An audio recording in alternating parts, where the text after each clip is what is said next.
I just had an insight into stuttering. Stuttering is something that I used to struggle with quite a bit, especially around controversial topics. That's when I noticed the stuttering happen the most, is when I would say something that would bring more eyes onto me and that would give me more attention. And I kind of pinpointed where it came from. And it came from me talking about things that were controversial, because I remember doing philosophy debates with people, and I remember how people made me feel whenever I would say something that went against their belief systems, that they would, attack me. They would, call me ignorant and stupid. And being called ignorant is one of the trigger words for me. Like, when people call me ignorant, like, I know that we're all ignorant to various degrees, but when I'm called ignorant, it's one of those trigger words for me. And I think that's because I'm a Ravenclaw and all that stuff. It wouldn't bother me as much if I wasn't a Ravenclaw, but I don't know, like, part of my identity is seeing myself as a smart person. Like, that's just how I see myself. And I'm also an ignorant person too. I got to be humble with that too, because there's a lot of stuff I still don't know. But when somebody calls me those words, whenever I engage in those debates, I realized that it really did impact me in ways. And how it's impacted me was that it made my voice less silent, because I was too afraid of appearing dumb, appearing ignorant. And I realized that that's like not, that's not my fault. It's sometimes you're going to say something that goes against what somebody else is thinking, and they're going to put you down for it. And the thing is that they're going to call you ignorant and stupid. But notice that anytime somebody calls you names, anytime that somebody puts you down, they're going to be more ignorant, upset. They're going to be that name that they're calling you more than you ever will. And it's impacted my communication, because sometimes when you're told that your ideas are dumb, when you're told that, it does impact you, and then you're afraid of speaking because you're afraid of it happening again and again. Because our society, our identity is a lot of times determined by how our ideas are treated in the social world. That if people think of us in a certain way, our reputation, then we kind of internalize that as our own identity. And sometimes we take on the identity of what other people think of us, because we ourselves don't trust our own voice confidently enough. We don't trust our own selves confidently enough, that we have to always seek, like, approval. Like, hey, like, is my idea right? Like, hey, like, am I a kind person? Sometimes we have to, like, seek validation from other people because we're not confident in our own selves. And society kind of does that to us. Like I feel like that society is like a drug, that we get really high when people approve of us, when people tell us that we're good. And then when people tell us that we're not good, then we don't. So we're always constantly on this cycle of seeking that dopamine hit from other people, because when we're on our own, we start to hear the voices of all the critics in our minds. And I realize that when I speak about controversial topics, that stuttering comes up.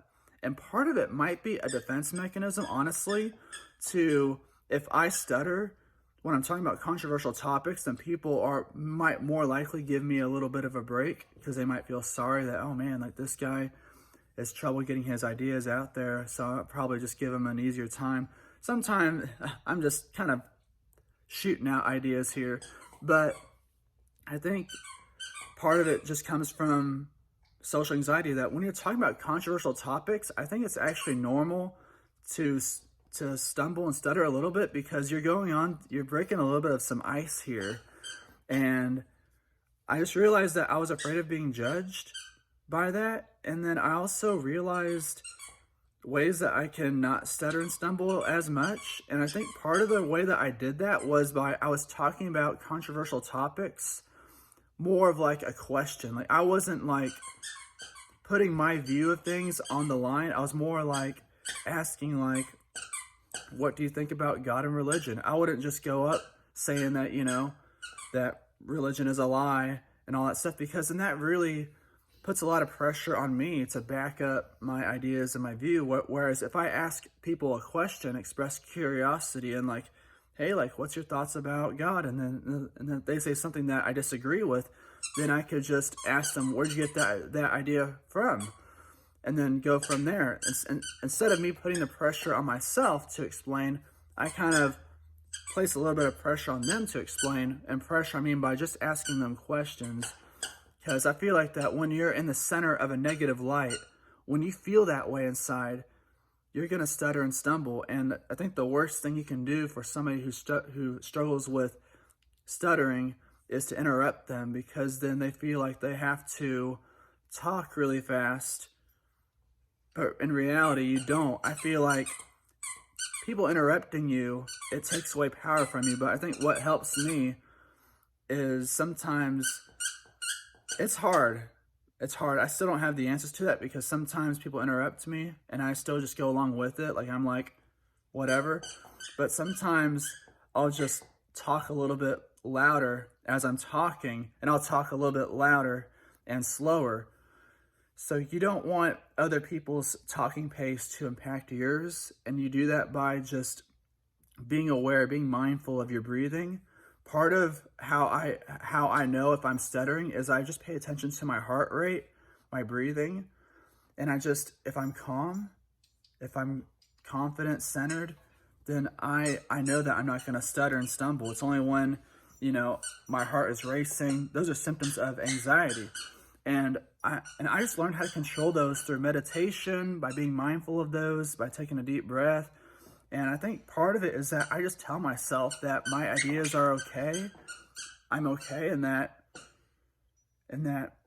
there's nothing wrong with me sharing an idea that can be controversial, as long as you're being respectful. I think that's the way I've reframed it, like just in my mind, is that it's okay to talk about controversial ideas with a friend and stuff like that, as long as like you're coming out of a place of respect. And I kind of feel like that if I talked about certain ideas, then I would come across as ignorant, as stupid, as a bigot and stuff like that. And I did not want to be labeled as ignorant or a bigot. Like,